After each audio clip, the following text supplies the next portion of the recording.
Hello everyone, today we are going to discuss one more numerical of open channel flow. इस numerical में हमें एक rectangular channel दे रखा है जिसके केस में हमें ये दो इक्वेशंस प्रूव करनी है। फर्स्ट ऑफ ऑल थोड़ी सी हम थ्योरी रिवाइज कर लेते हैं। ये लास्ट न्यूमेरिकल्स में हम कर चुके हैं, बट एक बार फिर से देख लेते हैं। किसी भी सेक्शन चैनल सेक्शन कोई भी चैनल होता है, उसके किसी भी सेक्शन पे जो टोटल एनर्जी होती है वो क्या होती है? Pressure energy plus kinetic energy plus elevation energy. But ये एनर्जी कैलकुलेट करना हमारे लिए थोड़ा सा डिफिकल्ट होता है, इसलिए हम total energy at any section ना लेके total energy per unit weight calculate करते हैं। तो total energy per unit weight में जो प्रेशर एनर्जी होगी वो हमारी वाई हो जाएगी। इसको हम एक्चुअली प्रेशर हेड कहते हैं। काइनेटिक एनर्जी v² और एलिवेशन एनर्जी जेट हो जाएगी। नाउ स्पेसिफिक एक और टर्म होता है हमारा, स्पेसिफिक एनर्जी क्या होगी? स्पेसिफिक एनर्जी वो स्पेसिफिक एनर्जी टोटल एनर्जी ही होती है, लेकिन किस केस में होती है? जब हमारा जो ये डेटम है, डेटम एंड हमारा जो चैनल बेड है, इस दोनों इक्वल हो जाते हैं। मीन्स जो जेड हमारा है ये इक्वल टू 0 हो जाता है। सो ये हमारे स्पेसिफिक एनर्जी का हमें फॉर्मूला मिलता है। ना कुछ इंपॉर्टेंट बातें स्पेसिफिक एनर्जी के बारे में। किसी भी यूनिफॉर्म फ्लो में जो स्पेसिफिक एनर्जी हमारी होगी वो कांस्टेंट रहेगी। वेरिड फ्लो में ये इंक्रीज या डिक्रीज हो सकती है, but in case of uniform flow ये कांस्टेंट रहती है। Now relationship between specific energy and depth flow, ये भी हम लास्ट न्यूमेरिकल में देख चुके हैं, बट एक बार रिवाइज कर लेते हैं। Depth of flow and specific energy के बीच जो कर्व बनता है वो कुछ इस टाइप से बनता है। नाउ ये कर्व हमें क्या बताता है? ये कर्व हमें बताता है किसी एक स्पेसिफिक एनर्जी के अक्रॉस हमें दो डेप्थ ऑफ फ्लो मिल सकती है। लाइक ये एक कोई इवन स्पेसिफिक एनर्जी है, इसके अक्रॉस हमें y2 एंड y1 दो डेप्थ ऑफ फ्लो मिले हैं। Now last term is critical depth. Critical depth क्या होती है? Critical depth the depth of flow of water at which the specific energy is minimum. Critical depth वो depth of flow होता है जिसपे जो हमारी स्पेसिफिक एनर्जी है वो मिनिमम है। देखिए या ये जो हमारी है ये मिनिमम स्पेसिफिक एनर्जी होती है, उस डेप्थ ऑफ फ्लो को क्रिटिकल डेप्थ कहते हैं। Next one is calculation of critical depth. Critical depth की कैलकुलेशन रेक्टेंगुलर चैनल के केस में हमें याद रखना है जो क्रिटिकल डेप्थ होती है वो YC equal to Q² G का क्यूब रूट होता है।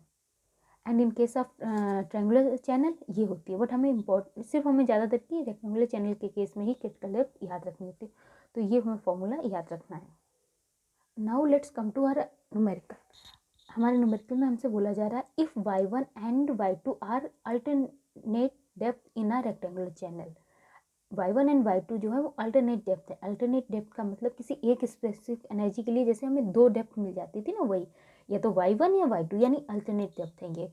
इसका मतलब हो गया जो हमारी स्पेसिफिक एनर्जी है वो कोई एक होगी, फिक्स होगी, ठीक है। उस केस में हमें शो करना है YC y1 एंड y2 के बीच एक रिलेशन।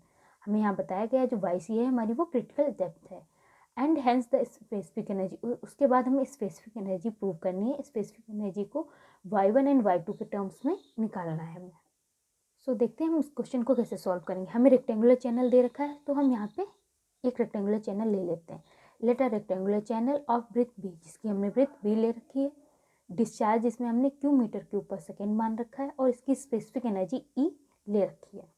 नाउ अभी हम पढ़ के आए हैं कि स्पेसिफिक एनर्जी E या किसी भी स्पेसिफिक एनर्जी के करस्पॉन्डिंग हमें दो डेप्थ ऑफ फ्लो मिलती हैं। So specific energy E for a certain discharge can occur at two depth y1 and y2। जो y1 एंड y2 डेप्थ दे रखी है उसके करस्पॉन्डिंग हमने जो एनर्जी मानी है स्पेसिफिक एनर्जी वो E मान ली। कॉल्ड एज अल्टरनेट डेप्थ, इसी को अल्टरनेट डेप्थ कहते हैं। इसी से हमें वहाँ पे क्वेश्चन में पता चल रहा है कि y1 एंड y2 किसी एक स्पेसिफिक एनर्जी के अक्रॉस हमारी डेप्थ्स हैं।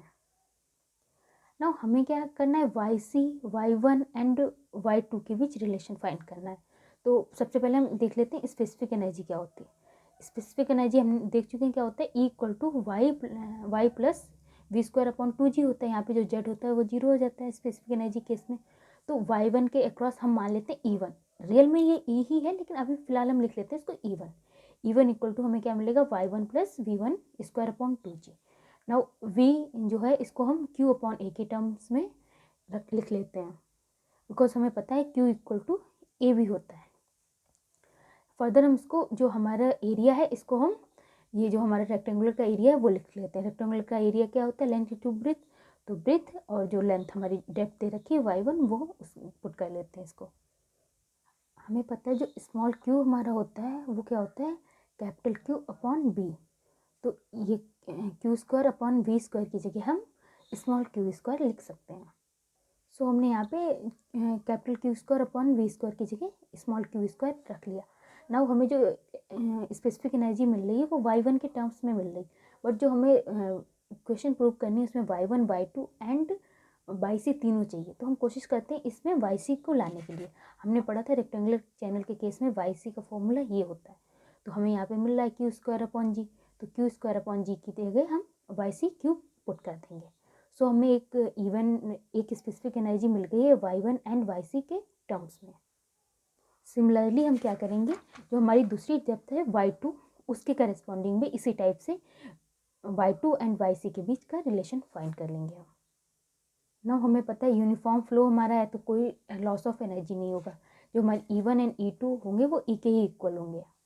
सेम ही एक E के अक्रॉस ही जो हमारे थे वो डेप्थ थी y1 एंड y2, बस हमने यहाँ पे थोड़ा अलग रखने के लिए y1 एंड y2 इसको लिख लिया था। रियल में हमारे y1 एंड y2 इक्वल होंगे, तो हम दोनों को इक्वल पुट कर देते हैं। दोनों को इक्वल पुट कर देंगे, थोड़ा सा रीअरेंज करते हैं, लाइक y2 को इधर ले आते हैं एंड इस वाले टर्म को यहाँ पे ले जाते हैं। नाउ यहाँ से हम yc क्यूब अपॉन 2 को कॉमन ले लेते हैं। हमें जो क्वेश्चन में प्रूव करना है वो yc क्यूब इक्वल टू ये वैल्यू पुट करनी है। तो यहाँ से हम क्या करते हैं, yc क्यूब को अकेला करने की कोशिश करते हैं।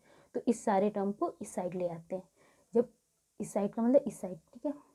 तो yc क्यूब हमें ये मिल जाएगा। यहाँ से हम हमें क्या होता है कि ये और इस टर्म्स को हम जब सॉल्व करेंगे तो हम इनको कट कर देंगे। ये हमारे यहाँ पे a square minus B square का फॉर्मूला है, उसको हमने ओपन कर लिया तो ये हमारे दो टर्म्स कट जाएंगे। इसको हम जब सही से रीअरेंज करके लिखेंगे तो हमें जो प्रूव करना है वो मिल जाएगा। सो अभी तक हमने क्या किया, हमें y1 एंड y2 एक अल्टरनेटिव डेप्थ दे रखे थे, किसी एक स्पेसिफिक एनर्जी के अक्रॉस होंगी। तो हमने पहले y1 के अक्रॉस स्पेसिफिक एनर्जी निकाली, फिर y2 के अक्रॉस निकाली, बट ये किसी एक ही स्पेसिफिक एनर्जी के अक्रॉस थी तो इसका मतलब ये जीरो होंगी। जब हमने जीरो पुट किया इनको तो हमारे ये रिलेशन प्रूव हो गया। अब हमसे नेक्स्ट कह रहा है क्वेश्चन दैट हैंस प्रूव, जब ये प्रूव हो जाए उसके बाद प्रूव करो कि स्पेसिफिक एनर्जी इसके इक्वल होगी, ठीक है। सो स्पेसिफिक एनर्जी को प्रूव करने के लिए किसी एक में E1 या E2 में हम जो yc क्यूब की वैल्यू है वो हम पुट कर देंगे। ये हम इसलिए कर रहे हैं क्योंकि हमारे जो E के टर्म में yc कहीं नहीं आ रहा, तो yc को हम एलिमिनेट कर देंगे।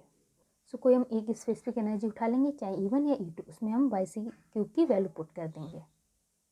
यहाँ पे हम yc क्यूब की वैल्यू पुट कर देंगे एंड इसको फर्दर सॉल्व कर लेंगे। यहाँ से y1 स्क्वायर और यहाँ से y1 स्क्वायर कट जाएगा, ये 2 कट जाएंगे, then we will get y1 plus y2 square upon y1 plus y2। इसको हम यहाँ से मल्टीप्लाई कर देंगे, सॉल्व करेंगे, then we will get this one. Hence हमने जो हमारी सेकेंड इक्वेशन थी वो भी प्रूव कर दी। Thank you.